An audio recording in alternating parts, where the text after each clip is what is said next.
reviewing the scientific literature to answer your questions about gender diversity. This is Classroom Psychology. And now here's your host, Dr. Cora Sargent. Hello everybody and welcome to Classroom Psychology. I'm your host Cora. Thank you so very much for joining me. It is wonderful to see you as always. Hop on in here. Let's talk about gender diversity. And this week, much like we do every time we come together, we take a statement from a public figure or politician, or in this case, Hillary Cass herself, and we take their confidently declared statements for the question we're sure they're intended to be. We see if we can't find an answer together. And goodness me, the Cass review has made some waves, everyone. NHS England saying they're going to bring forward the systemic review of adult gender identity services in the UK, which is quite scary for those of us in the community, to be honest with you. We're not afraid of the research, but we kind of are afraid of what people tend to do with this research. We'll talk about it a bit more today. Today, I want to kind of talk a little bit more about the Cass review because it's having big waves, right? NHS England has, for example, paused access to puberty blockers for children and young people outside of research protocols, which is really interesting. So young people can only access puberty blockers as part of research, which is pretty, that's a huge thing for NHS England to do on the back of the Cass review. So let's take a look at puberty blockers, and we'll take a look at the Cass review, and we'll see what they have to say. But first, we have to hear what Hillary Cass herself has to say on the topic. So here we have the legendary pediatrician, Hillary Cass. But one of the downsides of this focus on puberty blockers, which have become almost totemic for being the way to get on to a treatment pathway, is it stopped us looking at other ways of managing young people's distress during that time when they're working out what the right pathway is for them. And so we haven't looked at known evidence-based treatments for anxiety and depression, such as psychological support or even, medications for anxiety and depression that may be just as effective or more effective than puberty blockers. Thanks, Hillary Cass, for such an interesting question, posed as they often are in the form of confident declaration, but we'll take it for the question that I know it was intended to be. We'll see if we can't find an answer. Now, it's an interesting question, right? And we're going to put the question for kind of psychological treatments to one side for a moment, because what Hillary Cass is kind of saying is that if we could give people a psychological therapy that would help them to feel happy as the gender they were assigned at birth, and it was effective, then that would be potentially preferable to helping them to transition. Now, that is not a good that's not a good line of thinking. In fact, it's quite a frightening line of thinking. It's a line of thinking that starts to talk about conversion therapy, right? Without talking about it as conversion therapy, using a psychological treatment to help somebody who is transgender to try to not be transgender is really problematic. Now, I realize that's not kind of what Hillary Cass is actively saying here. She's sort of saying, well, there are young people who aren't necessarily transgender, they're just questioning, and they might need psychological treatments to help them to realize that they're not really transgender. Those two things are awfully close to each other for me. Helping a person to understand their gender, to think about it, to get more information and to work out what's right for them, that's totally legitimate, I think.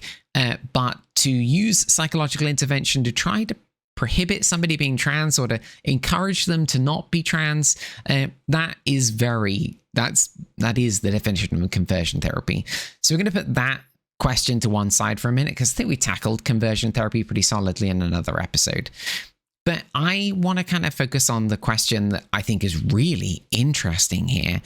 The question of pharmacological treatments. Because Hillary Cass is saying, listen, there are pharmacological treatments for anxiety and depression, and we don't know whether those are as effective or maybe more effective at treating gender dysphoria. She describes gender dysphoria, right? The transgender experience of experiencing dissonance between one's body and one's gender identity. That's right. That feels like home. That's what I am, right?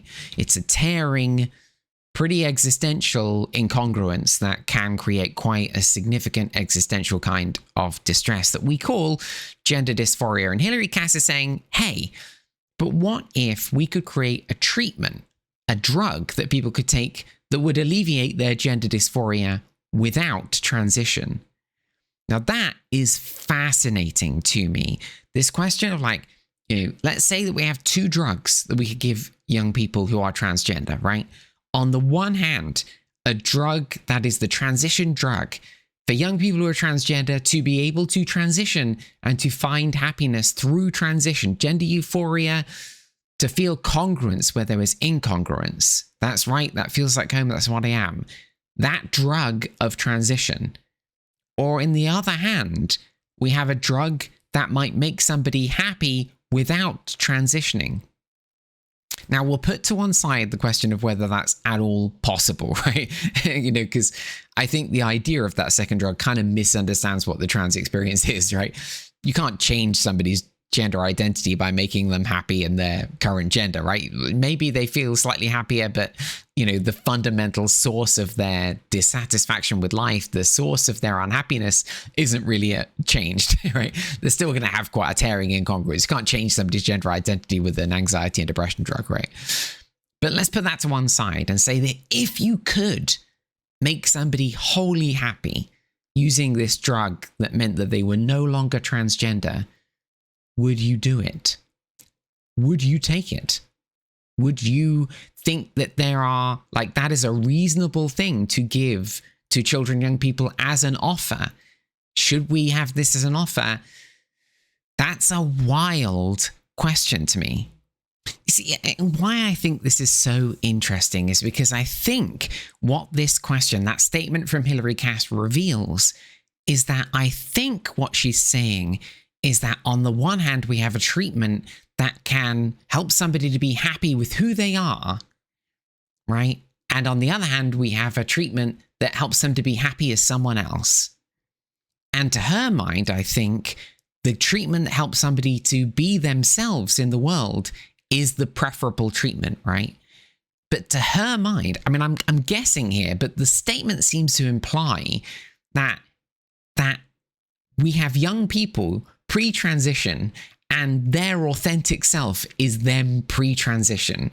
And so to help them to feel happy as that person pre-transition is the better option. That's the more ethical, the more moral, that's the preferable option than to help them to be happy as someone new. But that, I think, fundamentally misunderstands what gender identity is and does. Now, if you're interested, we've just published a systematic review on this topic. Ellie Fisher, amazing piece of work. So take a look. It's a beautiful systematic review about what different measures of gender identity tell us about gender identity, and how it's stable or fluid over time.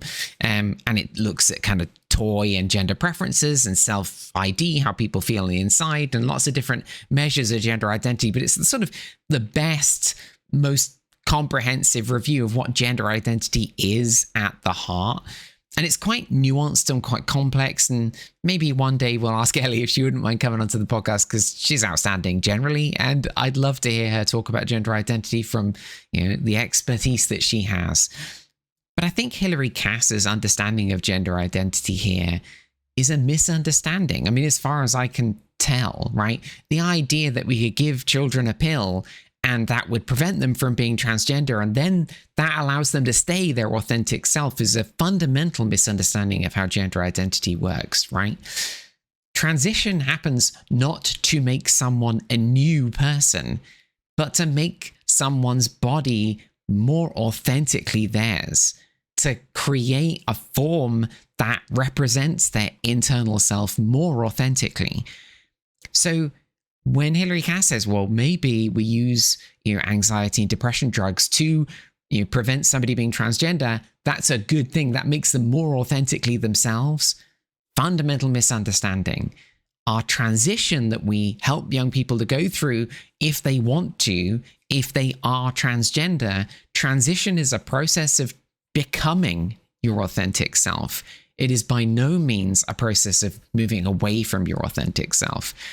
And so in that context, a pill that makes somebody happy with not being transgender is both problematic in that it prevents somebody from being their authentic self, but also problematic in that it's very, very close to eugenics, right? The idea that we could give all people who are gender questioning a pill that would prevent them from becoming transgender and therefore make no transgender people exist in the world, right? That is deeply troubling. It's troubling because you've got to bear in mind that I remember when I love like my gender diverse folk out there. Get in the comments, tell us about your experience, get in touch. But to my understanding, just before transition, the question would come, if we could take that pill, would we? And I don't think I would. I was deeply unhappy before I transitioned, deeply, profoundly unhappy with who I was. But it wasn't because of who I was so much as how I saw myself, and the way that the world related to me was dissonant with some deep and profoundly authentic part of myself. And so if I could have taken a pill to be happy as Tom in the world, would I have taken it? Absolutely not. And the reason is because it would have killed that authentic part of myself, right? The only way that that could happen, the only way that that would be effective is to eliminate that deep and authentic secret part of myself that makes me who I am. It is my identity. It's like fundamentally me.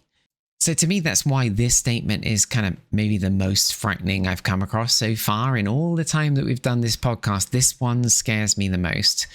And that's because it suggests that it is moral, preferable even, to prevent being transgender, to prevent somebody from being transgender, than it is to help them to transition. And that is deeply, deeply dangerous. Now, the other aspect of this we've got to talk about here, Hilary Cass talking about, hey, we just don't have the research on like, for example, selective serotonin reuptake inhibitors, a good mainline treatment for anxiety and depression in adults. I think it's actually used off-label in children and young people. But, I'm not that kind of doctor. But I think something that's important to mention here is that, the reason why there isn't good research on the effectiveness of those treatments is because of marginalization. I really wish that Hilary Cass, I really wish that generally people speaking on this topic would acknowledge the marginalization that leads to that outcome. Now, I know I harp on about marginalization fairly frequently, but, and it is a little bit kind of, nebulous and sometimes a bit difficult to nail down. But this is a good example of the sort of practical implications of marginalization.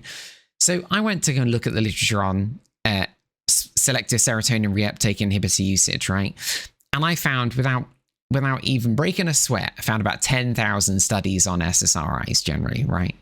Very easy to find, loads of them. And of course there is, right? It's a huge industry. There's going to be tons of studies on their usage.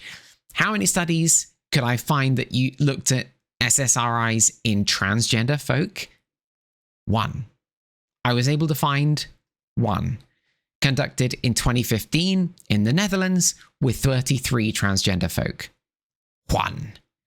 It's also why Ruiz, Beatty, and Weyant in 2023, they conducted a systematic review of diversity in childhood and adolescent antidepressant studies, right? Looking at their antidepressant use in children and adolescents, and how many reported on elements of human diversity, including like race and gender diversity in particular.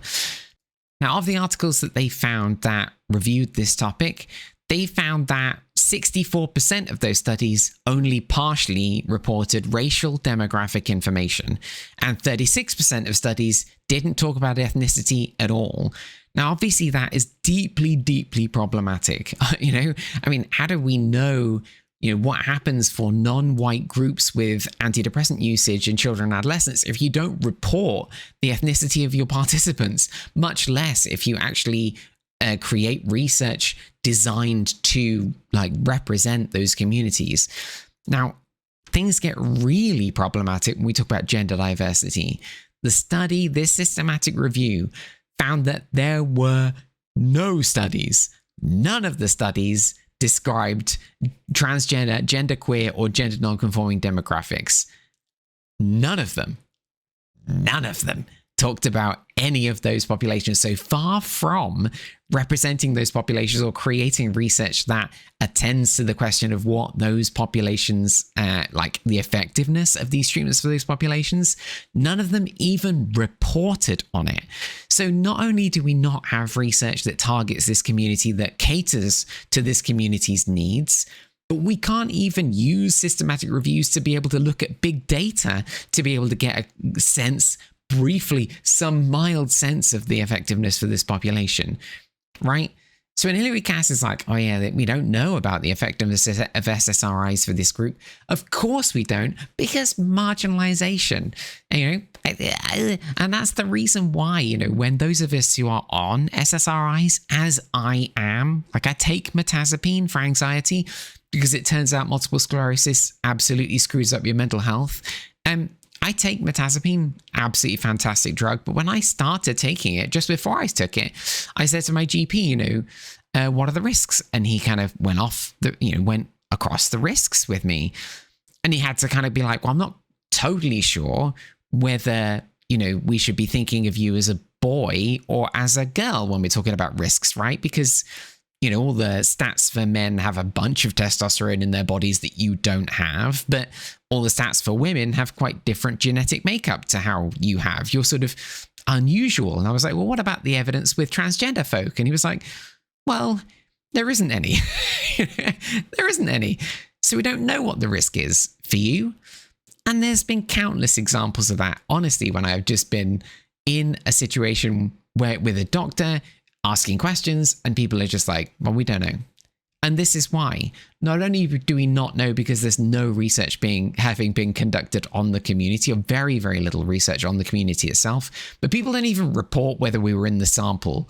Like, they don't even report it. So nobody can know, even in systematic reviews, what the effects are.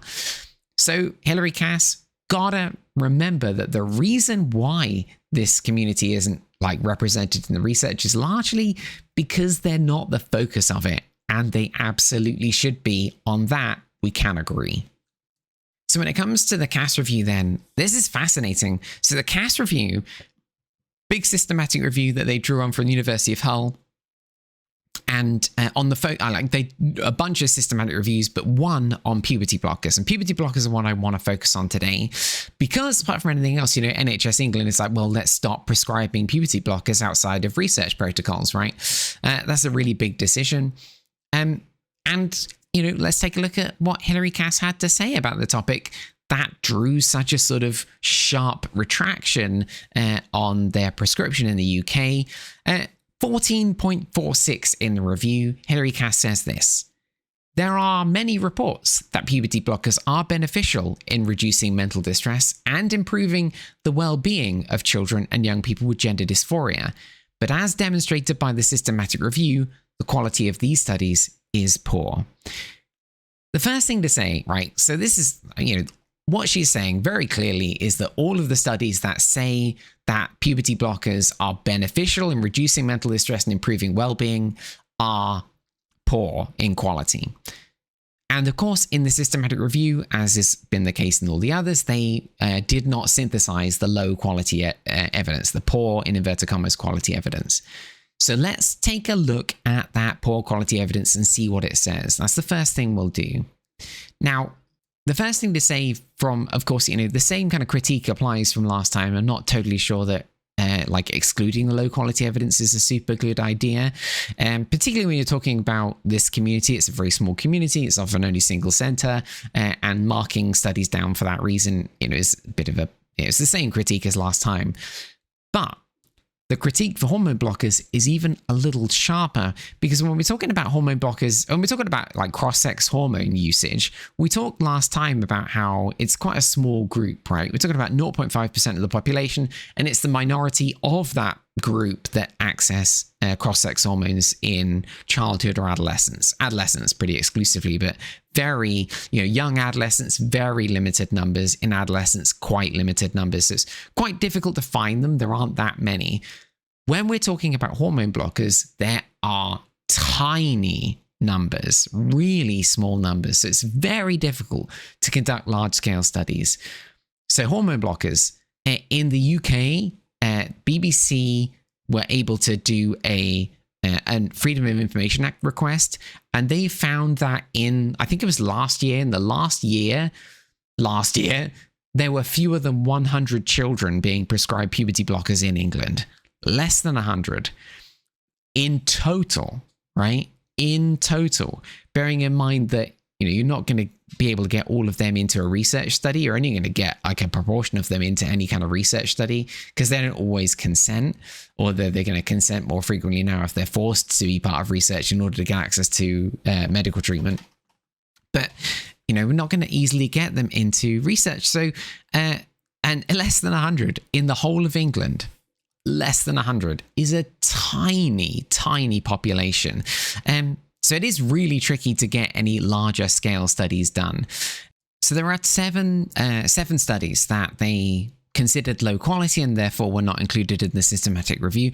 Well, they kind of were, but they weren't synthesized in the systematic review, which is, basically the same thing. If you didn't synthesize them, you sort of excluded them from the synthesis, right?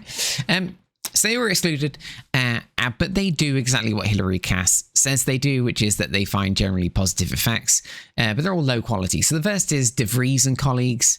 I mean, low quality in inverted commas, because these studies are pretty good for, given that this is a tiny population. Young adult psychological outcome after puberty suppression and gender reassignment. We talked about this last time. A lot of these studies actually are, so we'll whip through them, not to repeat ourselves. Follow-up study of 6 years is a prospective cohort study. They brought together 55 young adults who were of the first cohort of 70 adolescents who had gender dysphoria, prescribed puberty suppression at the Gender of Expertise on Gender Dysphoria at the VU University Medical Center. And these folks went on to gender reassignment surgery, but they did measure them on a bunch of outcomes, including anxiety and depression and gender dysphoria and a bunch of other things. Like about primary and secondary sexual characteristics and neutral body characteristics, and they looked at before any intervention, at time 1, which is during puberty suppression, and at time 2, which is after gender reassignment, after everything. And they were able to look at the distinctions, so they could see at time 1, while only on puberty suppression, these young people's sort of psychological functioning and gender dysphoria, and see what was alleviated. Now, small numbers, right? We're only 55 people in the study generally who consented to be part of it, and not all of them conducted all the measures. So at every time point, so it's not a lot of people. When we're talking about body image, it's something like 45 people, but we're talking about global functioning, it's more like 32. And when we're talking about gender dysphoria, I think it's only 33. So there aren't many people in the actual study, first thing to say. But again, less than 100 in England in total on puberty suppression last year. So, it's not going to be many. Now, of these folk then, the first thing to say is that gender dysphoria was not alleviated at time 1 and was at time 2. So last time we talked about De Vries and we were saying that that cross-sex hormones alleviated gender dysphoria in this group, and they absolutely did, but not at puberty suppression time, only at cross-sex hormone time, and post-gender reassignment surgery even as well. So basically what De Vries and colleagues highlight, one of the conclusions they draw is that, absolutely transition support works when it comes to gender dysphoria for young people. It's a good thing. But the first thing to say is that puberty suppression doesn't alleviate gender dysphoria. And Hilary Cass is kind of saying in her question, right, like, we don't know if these other drugs are more effective than puberty suppression at alleviating gender dysphoria. But I don't think that's what puberty suppression is designed to do. I don't think it's designed to alleviate gender dysphoria. I want you to imagine that you are a young person and you are experiencing gender dysphoria. If you aren't already, you may well be. Like, if you are, hey, welcome, my kith and kin. But if you aren't, you're welcome just the same. But I want you to imagine that you are. I want you to imagine that you are looking in the mirror. Imagine that you're me. I'll talk from my own experience to make life easy and to bring it to life a little. I remember seeing in the mirror those changes of puberty and feeling some type of way about it, like that terrible vigil that you see in the mirror as you hear your voice begin to break as a young woman in the world, and your voice breaks. You see like that Adam's apple start to grow. My Adam's apple, it's pretty beefy. I had someone on X describe it as something they could hang their coat on, which I thought was pretty good. Hey, you got me. Well done. You watch that grow and you know there's not much you can do about it without surgery. And you watch the beard hairs come in, and if you're anything like me, you are absently plucking them with your fingertips, trying to just kind of stave off the effects. And then someone offers you puberty blockers, right? Now, puberty blockers don't undo those effects. It just stops more from occurring. So if you are feeling gender dysphoric because you've felt your voice break, if you're feeling gender dysphoric because you see the Adam's apple growing, because you see your shoulders broadening, because you see, like the beard hairs grow in, and then you finally get puberty suppression and that pauses more changes, but it won't undo the changes that have already been done. So I think whatever level of gender dysphoria you are at as a consequence of your body masculinizing or feminizing against your consent, that won't be undone. It's not going to be lowered by puberty suppression. It's just not going to get worse. And that's what DeVries and colleagues find, is that gender dysphoria remains static between time 0 before puberty suppression and time 1 during puberty suppression, and then is reduced from cross-sex hormones and after full gender reassignment for this population. So gender dysphoria scale was at 53.51 on average before puberty suppression, 54.39 on average during puberty suppression, and 15.81 after puberty suppression, after, full gender reassignment. So puberty suppression does not, it seemed from DeVries' study, although it's very small, low quality in inverted commas, isn't reduced by puberty suppression by the same things. I think we're going to find that that's consistently the case in other research too, as I read all of these studies, right? 7 of them that were in inverted commas low quality looked at psychological outcomes and where you can get some sense of puberty suppression's effects. But when it comes to global functioning, a slow and steady improvement during puberty suppression and full gender reassignment. Depression drops significantly. Again, only 12 participants, male to female, young trans kids, only 20 female to male young trans kids. But depression really dropped during puberty suppression for this group. Anxiety, roughly the same for this group. Maybe it dropped a little for female to male participants. Hard to talk about significance because these are very small samples. And DeVries and colleagues focused on pre-everything and post all of gender reassignment. So they were focused on the significant effects there. So it's quite difficult to delineate whether or not the change from time 0 to puberty suppression is significant. But there is some kind of change when it comes to anxiety, when it comes to depression, particularly when it comes to depressive symptoms, and some change with global functioning. And DeVries and colleagues say that these changes are significant overall, but as for whether they're significant between no intervention and puberty suppression, that's not so clear. Quite difficult to see, I will say.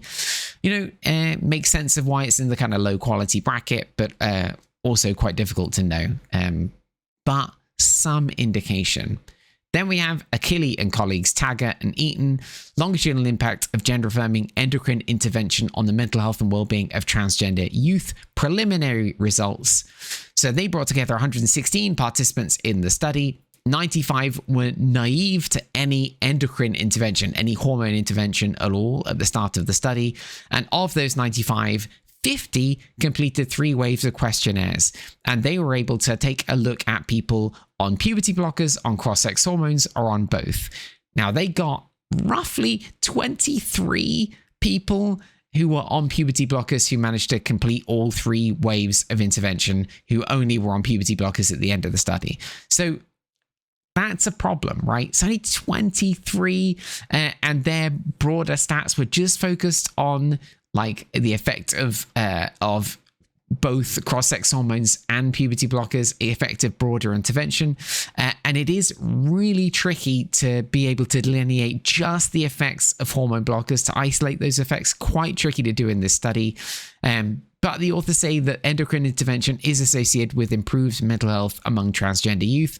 And it does look like that the mental health is improved in this population from puberty blockers and cross-sex hormones, but I can't, from their study, isolate the effects of puberty blockers. So it's kind of understandable. Cooper, Stewart, and Preston and colleagues, body dissatisfaction and mental health outcomes of youth on gender-affirming hormone therapy. Again, super small sample, mostly because the problem with this is such a small group of people. They only had 25 people in their study that were on only puberty suppression therapy, 123 that went through feminizing and masculinizing hormones, but only 25 on solely puberty suppression. These were young people who were part of the multidisciplinary program in Dallas, Texas for gender dysphoria and transition. And it's fascinating, right? These puberty suppression kids, they started puberty suppression on average around 13.7 years of age. Only 25 of them, but those young people reported large improvements in body dissatisfaction during the 1-year follow-up period. And the amount of improvement was not related to the treatment type. So both people on puberty suppression and people on feminizing and masculinizing hormones reported large improvements in body dissatisfaction during that follow-up period. But only 25 kids on puberty suppression. It's a very, very small sample. And they weren't looking at that specifically, just those effects. So it is quite difficult to delineate again. Deepest apologies. I looked at these in a great deal of detail and tried to draw out the results that I thought were relevant to us in puberty suppression. And I can see how difficult it was for our systematic review guys to be able to make sense of this data, because there's just not a lot of it. Small sample. Tordoff, Wanter, and Collin next. Mental health outcomes in transgender and non-binary youths receiving gender-affirming care. 84 youths in the study, and only 65 of them completed surveys at 3, 6, and 12 months. These were 63 in total transmasculine young people, 27 transfeminine young people, 10 non-binary young people, all part of a group of young people engaged in transition at the Seattle Children's Hospital as part of their institutional review board. For youths younger than 18 years of age. So these were young people. And they basically found that by the end of the study, only 5 youths had only received puberty blockers. Far more had received gender-affirming hormone therapy. About 50 youths were on gender-affirming hormone therapy only, and 69 youths had both puberty blockers and gender-affirming hormones. So in order to kind of delineate the effects, you kind of have to just look at people only on puberty blockers and the psychological effect. There are only 5 in the study who were, so it's completely impossible to know what the effect was. They did find that people who had been on puberty blockers or gender-affirming hormones had a 60% lower odds of moderate to severe depression and a 73% lower odds of self-harm or suicidal thoughts, compared to people who hadn't started puberty blockers or gender-affirming hormones. But we couldn't. It's just impossible to delineate the effects of puberty blockers specifically. Then we have Turban and colleagues, and now we get into the good stuff, right? Because Turban and colleagues, 27,715 people in their huge US transgender adult survey from all 50 states, the US, and US military bases overseas. And they could tell people who had received puberty suppression and had wanted it, and like divide those from those who wanted puberty suppression and had never got access to it, and see what the difference was. Now, here's where things get really sticky. So of 27,715 US adults in the survey, only 3,494 had ever wanted pubertal suppression. And part of the reason for that is because it only became available to young people in 1998. So only people under the age of 36 would have had access to them ever anyway, right? So only 3,494 wanted them. And of those who wanted them, only 89 had received this treatment. 89. So this is the biggest study on transgender health in the world. Like nearly 30,000 US adults, and only 89 had received pubertal suppression. So you can see how difficult it is to conduct any kind of research in this field on pubertal suppression, right? Because there's just nobody doing it. It's such a small fit, such a small group. Right. But 89 is enough to do some stats on. That's why this massive study is good enough, right? So people who receive pubertal suppression, the first thing is that they do not represent the larger population. They are younger, which makes sense, right? Because the younger people have access to pubertal suppression more because it's becoming more popular to use. More popular is the wrong term. It's becoming more frequent because, people are starting to understand the benefits of it for people who are transgender and small. Age of social transition, younger age of social transition associated with pubertal suppression. Age of initiation of hormone therapy. Feminine gender identity. Male sex assigned at birth, which sort of makes sense. Heterosexual sexual orientation, strangely enough, and a higher total household income, which kind of makes sense, right? Access to transition is to some extent a privilege afforded to the slightly wealthier, particularly in the United States, where you have more private access to healthcare.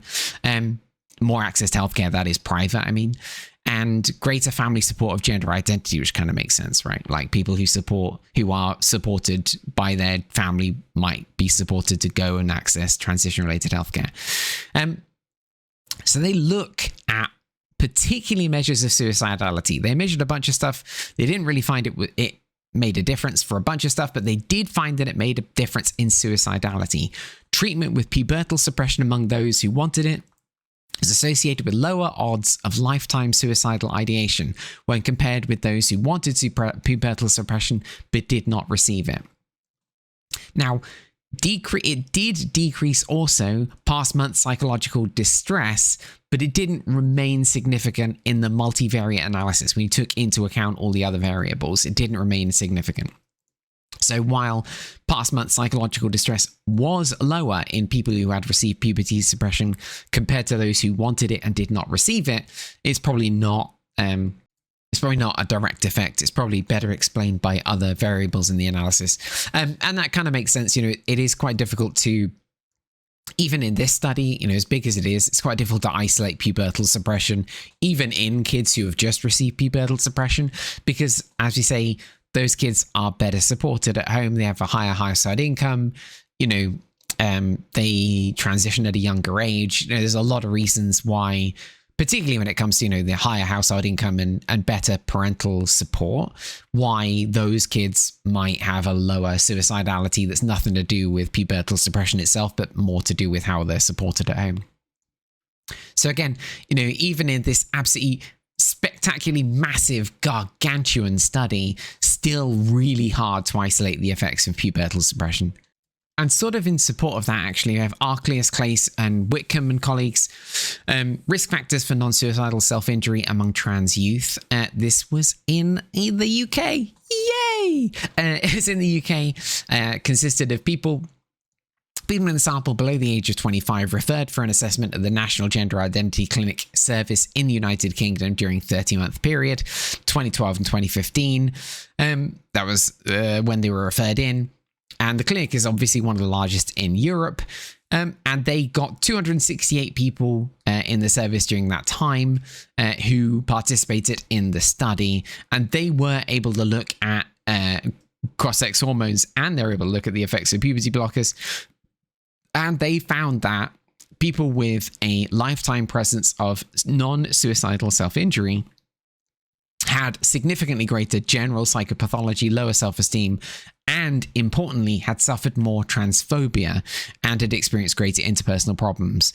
And And cross-sex hormones and gonadotropin reducing hormones, the puberty suppression, was not predictive of less non-suicidal self-injury or predictive of psychopathology. And because you have a group that you've taken into account transphobic experiences, it may be that it's not cross-sex hormones or puberty suppression in isolation that helps this group, but greater support and lower experience of transphobia that is influencing non-suicidal self-injury, which it certainly seems to be in this sample, at least. That psychopathology and that non-suicidal self-injury is predicted better by transphobic experiences, by low self-esteem, by interpersonal problems, than by the use of cross-sex hormones or puberty suppression.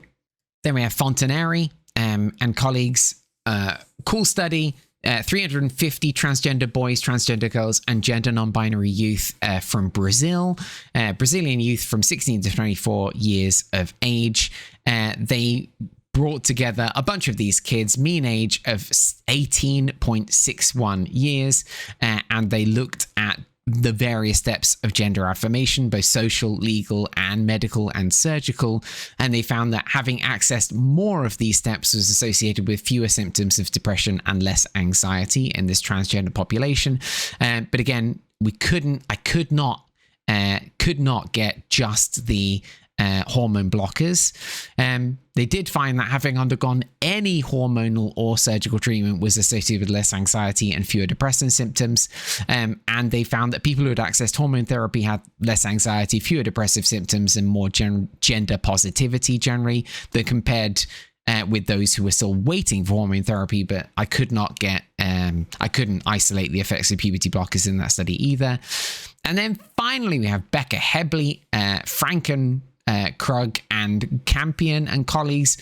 Psychosocial health in adolescents and young adults with gender dysphoria, before and after gender-affirming medical interventions, a descriptive study from the Hamburg Gender Identity Service. This is going around the world. University Medical Center in Hamburg-Eppendorf. And in this, they were able to delineate the effects of just puberty suppression, but it's a tiny group once again. We're talking about young people in the study who had no medical treatment. There were 21 of those. Those who had experienced gender-affirming hormones, 32. Those who experienced gender-affirming surgery, 11. And those who had just experienced puberty suppression, only 11 of those folks. And they did find, though, that there was an impact on global functioning, but it seems that it wasn't, like, puberty suppression didn't have a huge impact on total problem score, on internalizing problems or externalizing problems, whereas gender-affirming hormones and particularly gender-affirming surgery had huge, much greater impacts on externalizing problems, internalizing problems, and on global functioning. So, puberty suppression seems like it has some kind of impact on global functioning for these participants in the study, but it's a tiny group. It's 11 participants. Very, very difficult to draw conclusions from that alone. So as we kind of look at this whole group of low quality, in inverted commas, studies, some are pretty big, but some are pretty big, some are long term. But none of them are particularly large. Like the biggest that we have, this huge 27,000 participant study, still only found less than 90 people who had received puberty blockers, right? So they're all quite low quality pieces of work, in inverted commas. It's very difficult to be able to draw solid conclusions because not only is it, do we have such small samples, but actually it can be very, very difficult to isolate pubertal suppression, right? Because usually pubertal suppression precedes gender-affirming hormones. And as soon as people are on gender-affirming hormones, then you can't isolate the effects of pubertal suppression. But people who are on pubertal suppression long-term who don't go onto gender-affirming hormones are probably not the same group of people who would want gender-affirming hormones, right? The number of people who have pubertal suppression over years who don't go onto gender-affirming hormones but would want to has got to be absolutely tiny. So to find those young people is really, really tricky. And to catch them right at the start of their treatment and just before they've gone to gender-affirming hormones and compare them to people who want puberty suppression but can't access it, it's extremely difficult. So I would say that, Hilary Cass is kind of right? 14.46. She's sort of right.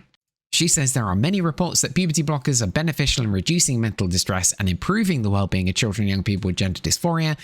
But as demonstrated by the systematic review, the quality of these studies is poor. She's right. But is she? Because in the systematic review, they took a look at obviously all the studies they could find. They found a few medium quality studies that some showed positive effects and some didn't. It wasn't completely clear, and I understand from that it can be quite tricky.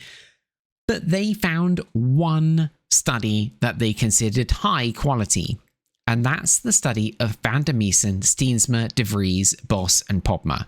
Now, Van der Meesen, Steensma, De Vries are all pretty big names in the field, particularly Steensma and De Vries. And so, probably should take this pretty seriously. In the Journal of Adolescent Health, it's a big study. Psychological functioning in transgender adolescents, before and after gender affirmative care compared with cisgender general population peers. So these were young people, adolescents, referred to specialized gender identity clinics at the Center of Expertise on Gender Dysphoria of the VU University Medical Center in Amsterdam between 2012 and 2015. And at the same time, they gathered a control group of cisgender adolescents in 2015 from the general population. Now, here's where things get really interesting, right? This is the study considered high quality. Now, in the cross-sectional study that they conducted, they brought together 272 young people who had started the assessment process for gender identity clinic, right? 272. Average age of 14 and a half years. 116 of them were assigned boys at birth, and 156 were assigned girls at birth. And then they brought together adolescents who were diagnosed with gender dysphoria, who were on puberty suppression and about to start gender-affirming hormone treatment. That's 178 of those young people. So this is the kind of perfect study, right? We've got 272 people who were referred into the service and are waiting to start, just starting the assessment process. 178, mean age of 16.8 years, 68 people assigned boys at birth, 110 assigned girls at birth, who were just about to start gender-affirming hormones, having been on puberty suppression. And then they got a third group, cisgender adolescents, non-transgender people from the general population, 651 of them, mean age of 15.4 years. 346 of them were assigned boys at birth, and 305 were assigned girls at birth. So you have three groups. One group, group one, who were not yet on puberty blockers, but were at the assessment process, might go on to puberty blockers later. Two, the group two, puberty blockers, people who were on puberty blockers had not yet started gender-affirming hormone treatment. And group three, their cisgender peers. And what did this study find? Bearing in mind that Hilary Cass said that, puberty blockers were found to be positive psychologically for people who received them, but all of the evidence that said that was low quality. This one is considered high quality, and it's kind of perfect, right? That methodological approach seems kind of perfect to me. So what did they find? So internalizing problems, externalizing problems, peer relations, and suicidality were what they measured. And here's what they found. In the general population, they found that internalizing problems were sitting at about 9.71. Now, transgender folk at the point of referral had internalizing problems at 11.67. Transgender people having used puberty suppression who were about to start gender-affirming hormones had internalizing problems at 7.76. So not only does this mean that their internalizing problems reduced from puberty suppression alone, but they actually reduced beyond that of the general population. They had lower internalizing problems than the general population. Statistically significant. Now, peer relations, again, general population at 0.41, pretty low. 1.08 for transgender people at the point of referral, 0.7 after puberty suppression. Alone, just puberty suppression. So not quite down to what the general population is, but still significantly lower than they were at referral, or than folk at referral. Again, statistically significant. Suicidality, 0.19 in the general population. In the transgender population at referral, 0.41. In the transgender folk using puberty suppression alone, 0.17. Slightly lower than the general population. Again, statistically significant. The only variable they found to not be significant, not have dropped significantly, is that of externalizing problems, which for the trans folk at the start of referral were 10.19 and they dropped to 9.82 from puberty suppression, not statistically significant. The authors say, our study revealed that adolescents referred for gender affirmative care have increased behavioral and emotional problems, especially internalizing problems, reported increased self-harm and suicidality, and poorer peer relations compared with cisgender adolescents from the general population. However, our study also showed that transgender adolescents receiving gender affirmative care involving puberty suppression only not only have less emotional and behavior problems than transgender adolescents who have just been referred to gender affirmative care, but also reported similar rates of mental health problems as their non-clinical cisgender peers on internalizing problems and self-harm or suicidality, but not on peer relation problems.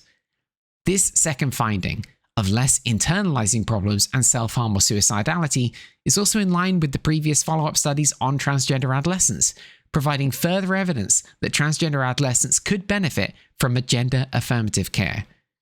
Bearing in mind that Hilary Cass said that the only studies to support the psychological impact of puberty suppression were low quality, this high quality study, the only high quality study that the systematic review she's referring to highlighted, they conclude this. A clinical implication of these findings is the need for worldwide availability of gender affirmative care, including puberty suppression for transgender adolescents, to alleviate mental health problems for transgender adolescents.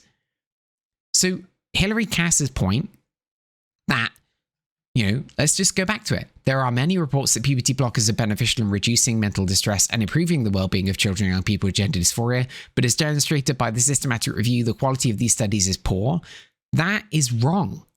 It's just fundamentally wrong. The systematic review found one high-quality study, and the high-quality study found that it reduced mental distress and improved the well-being of children and young people with gender dysphoria on puberty blockers alone. So Hilary Cass is wrong, I think. And that point informs a bunch of really important points in the review. 14.27. The systematic review on interventions to suppress puberty identified one other good quality study, which produced an intermediate result, with improvements in some mental health measures, but not others. This is a disingenuous reading of that study. Only one mental health measure, that's the externalizing problem measure, showed no significant improvement. Internalizing problems, peer relations, and suicidality all showed significant reductions. 14.58. In summary, there seems to be a very narrow indication for the use of puberty blockers in birth-registered males at the start of medical transition pathway in order to stop irreversible pubertal changes. Other indications remain unproven at this time. I think that is wrong. I think other indications in the one high-quality study, in a few of the medium-quality studies, in a bunch of the low-quality studies, all consistently show psychological benefits to puberty blockers for transgender young people. And 16.22. Tragically, deaths by suicide in trans people of all ages continue to be above the national average, but there is no evidence that gender affirmative treatments reduce this. That's wrong once again. Here in this systematic review, which is the Cass Review's own systematic review, the one they commissioned from University of Hull, they had a big, high-quality study which showed very clearly that it reduced suicidality. So what I'm saying, where I'm trying not to lose my cool, and my cool got left behind a while ago. Listen, Hilary Cass, Dr. Cass, my apologies, Dr. Cass. I get that it's tricky, and I get that this field is hard, and I get that when we're talking about pubertal suppression, it is really difficult to isolate the effects of pubertal suppression. It's a very small community of people, very small population from which to draw. And I understand that it can be very difficult to draw meaningful conclusions from a lot of that data. But that's what the systematic review is for. It's to aggregate data from all of the studies, to bring together everything from the low quality evidence, the medium quality evidence, and the high quality evidence to draw conclusions about scientific consensus. And the big high quality study that your systematic review highlighted showed the improvements that you suggest it does not. Now, I recognize what you recognize, which is that this field needs more research. We need more research, we need more funding, we need bigger studies. We do need to understand the effects of puberty suppression better. I don't disagree with that. This is a tiny, tiny, tiny population of people, and it is difficult to get them all into research, and it's really tricky to get a sense of the outcomes of just puberty suppression alone. But your own review highlights that there is evidence. The only evidence that is available suggests that it can be of great benefit to have these available, and to restrict access to them could be extremely harmful. And I refer you to the WPATH, the World Professional Association for Transgender Health, and the US PATH, the United States Professional Association for Transgender Health. And they, in response to your review, in response to the CAS review, wrote this. In contrast to what the CAS review recommends, the WPATH and US PATH firmly stand by the standards of care for health of transgender and gender diverse people, version 8, published in 2022 and based on far more systematic reviews than the CAS review, in collaboration with the School of Evidence-Based Practice Center at Johns Hopkins University, and considers that the research and consensus-based evidence is such to recommend that providing medical treatment, including puberty-blocking medication and hormone therapy, is helpful and often life-saving for young transgender and gender-diverse people, while withholding such treatment may lead to increased gender dysphoria and adversely affect psychological functioning. Of note, many countries have reacted critically regarding the CAS review, disagreeing with its unfounded medical opinion to severely limit the use of puberty-blocking medications and hormone therapy for transgender and gender-diverse young people. These countries include Canada, the Netherlands, Belgium, Germany, Austria, Switzerland, and many states in the US. In Germany, a new guidance on adolescent transgender care has been drafted in collaboration with both Austria and Switzerland and is currently under review by 27 professional societies. As drafted, this guidance does not restrict puberty blockers and is in broad accordance with the WPATH recommendations in its adolescent chapter. The CAS review appears to be an outlier, ignoring more than 3 decades of clinical experience in this area, as well as existing evidence showing the benefits of hormonal interventions on the mental health and quality of life of gender-diverse young people. Regardless of what Dr. Cass's intentions may or may not have been, the CAS review process itself intentionally and explicitly excluded any oversight from patients and their families and trans healthcare experts, and its content is not supported by a robust methodology. The CAS review relies on selective and inconsistent use of evidence, and its recommendations often do not follow from the data presented in the systematic reviews. The CAS review deprives young trans and gender diverse people of the high quality care they deserve and causes immense distress and harm to both young people and their families. The CAS review, and now the UK, risks being an outlier in its restrictive access to transition-related healthcare for children and young people. And I think I join the WPATH in my, I join them in my little tiny, my little audio chamber in here, just, on my own. But I think it is reasonable for us to listen to children and young people who are gender diverse, to listen to the international experts whose job it is to understand this research and to bring the best care into the hands of the people who need it, and to make a world where everyone can find a place to belong. Thanks so very much for joining me. Hey, this was a spicy episode. Hope you're doing okay. Gosh, let's get a cup of tea or something. I'll put the kettle on. And, I love you very much. Hope you're doing okay. And, hey, this is Classroom Psychology. I'm your host, Cora, and I I look forward to seeing you, as always, in the next one.